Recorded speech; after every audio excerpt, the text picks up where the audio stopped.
To preserve male fertility, we have the very good technique of sperm freezing. There is also another experimental technique of testicular tissue freezing, which we'll have a look at in a minute. The most obvious reason to freeze your sperm for fertility preservation is if you are going to undergo a cancer treatment. However, these are not the only reasons to freeze your sperm.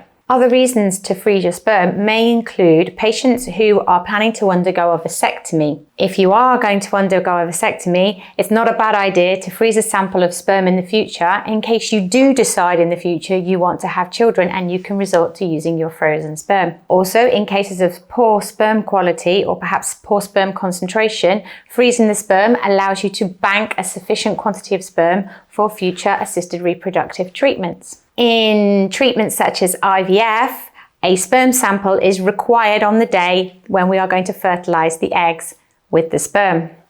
Sometimes this pressure may mean that the man cannot produce the sample. In this case, we can resort to a previously frozen sperm sample. Sperm freezing is also used to store donated sperm. And also in the cases of transsexuals, when a man wants to transition to become a woman, it may be a good idea to freeze a sperm sample first in order to preserve your chance of becoming a parent in the future. In order to perform the process of sperm freezing, there is no hormonal medication or previous preparation required, other than maintaining a period of sexual abstinence of between 3 to 5 days before giving the sample to ensure the sperm is of the very best quality.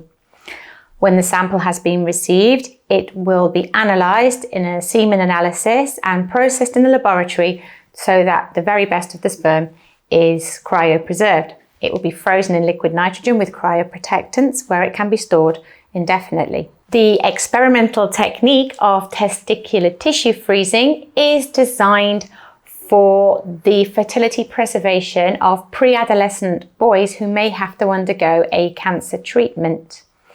As they have not yet reached puberty, they are not able to give a sperm sample.